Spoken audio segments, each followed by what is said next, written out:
আমরা আমারতে খেয়ানত করতেছি, মাপে কম দিচ্ছি, দুর্নীতি করতেছি।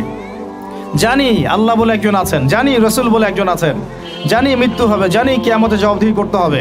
জানার পরেও প্রত্যেকটা ক্ষেত্রে টপ টু বটম আমরা চুরি করতেছি, দুর্নীতি করতেছি, আমাদের খেয়ানত করতেছি। এবং আমরা বাইরে আবার জুমার নামাজও পড়তেছি, ঈদের নামাজও পড়তেছি, কোনো কোনো ক্ষেত্রে চিল্লা দিচ্ছি এবং শেষ বয়সে হজ করে মনে করতেছি যে আমি মাশাআল্লাহ জান্নাতে চলে যাব।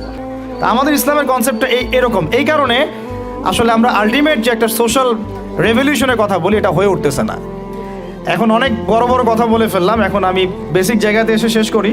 দেখেন, নবী সাল্লাল্লাহু আলাইহি ওয়াসাল্লামের এই যে ভিত্তিটা, বেসটা সমাজ সংস্কারের, এটা তার ইন্তেকালের সাথে সাথে কিন্তু শেষ হয়ে যায় নাই। শেষ হয়ে গিয়েছিল কি? বরং তারপরে 4 খলিফার যুগ আসছে। কত খলিফা বলেন? আপনারা তো জানেন অনেকেই। আবু বকর রাদিয়াল্লাহু আনহু প্রায় 2-2.5 বছর শাসন করেছেন। তখন কি ওটা চেঞ্জ হয়ে গিয়েছিল, আবার জাহিলিয়াতে চলে গেছিল? না, ওই জায়গা ছিল, বরং আরও ডেভেলপ করেছে। তারপরে ওমর রাদিয়াল্লাহু আনহু 10 বছর। এই 10 বছরকে বলা হয় বিশ্বের ইতিহাসের সেরা শাসন। আজ পর্যন্ত কেউ এটা প্রতিষ্ঠা করতে পারেনি, পেরেছে?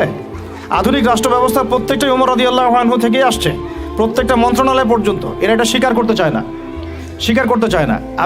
আমার সাথে যদি বসে ডিবেট, আমি প্রমাণ করে দেখাবো ইনশাআল্লাহ। তারপরে আসছে উসমান রাদিয়াল্লাহু আনহুর 12 বছর, আরও ডেভেলপ করেছে।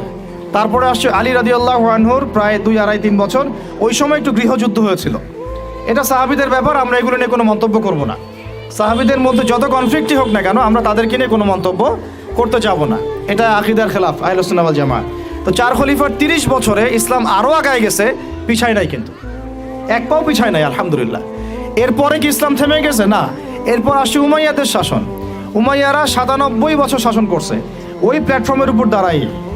তারপরে শাসন করছে আব্বাসীয়রা প্রায় 550 বছর ওই প্ল্যাটফর্মের উপর দাঁড়াই। বরং আব্বাসীয়দের সময় আপনারা জানেন, ওই যে খলিফা আল মামুনের নাম শুনেছেন না? খলিফা আল মামুন।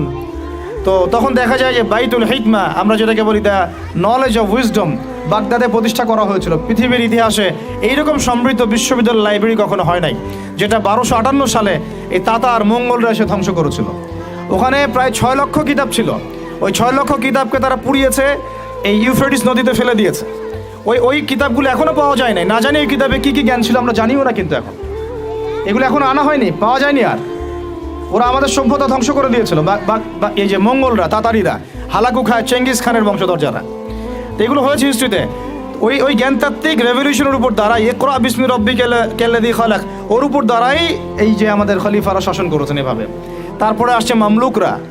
মামলুকদের হাতে আবার এই যে আপনার এই যে কি যুদ্ধটার নাম, যেটা ইয়াদের সাথে হয়েছে, এই মঙ্গলদের সাথে, আইন জালুত, এটার নাম হচ্ছে আইন জালুতের যুদ্ধ। এই যুদ্ধে আবার মঙ্গলরা পরাজিত হয়েছে, তখন মঙ্গলদের দাপটটা কমে যায়। তারপরে আবার শাসন করেছে আইয়ুবীরা। আইয়ুবীদের মধ্যে আছে সালাউদ্দিন আইয়ুবীর নাম শুনেছেন, যার হাতে বাইতুল মুকাদ্দাস জয় হয়েছিল। তারপরে শাসন করেছে এদিকে ফাতেমিরা, মোগলরা করেছে। তারপরে ওইদিকে কর্ডোভার দিকে আন্দালুসিয়ায় মুসলিমরা শাসন করেছে, এইদিকে আবার উসমানীয়রা শাসন করেছে। এইভাবে প্রায় 1250 বছর পুরো মুসলমানরা বিশ্বে শাসন করেছে ওই জ্ঞানতাত্ত্বিক বিপ্লবের উপর দাঁড়ায়। তারা জাহিলিয়াতে ফিরে যায় নাই। যখনই মুসলমানরা ঈমান দুর্বল হয়ে গেছে, আমল দুর্বল হয়ে গেছে, আপনার তাসকিয়া দুর্বল হয়ে গেছে, হারাম রিজিক খাওয়া শুরু করেছে, দুনিয়াদার হয়ে গেছে, আমাদের চেতনা শেকড় ভুলে গেছে, হ্যাঁ, আমাদের মানে ইকোনমি নষ্ট হয়ে গেছে, পলিটিক্যাল অ্যাফেয়ার্সের গন্ডগোল চলে আসছে, তখন থেকে আস্তে আস্তে আমরা আবার এই ডমিনেটেড হয়ে গেছে। একে লাস্ট আমি হিসাব করেছি প্রায় 220 বছরে এই ফরাসি বিপ্লবের পর থেকে আমাদের অধঃপতনের সময়টা শুরু হয়েছে। কারণ কি? অনেক কারণ।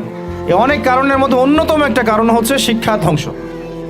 আজকে যেহেতু আমরা এডুকেশন নিয়ে কথা বলছি, অন্য টপিকগুলো আমার টাচ করার দরকার নাই। অনেক কারণ।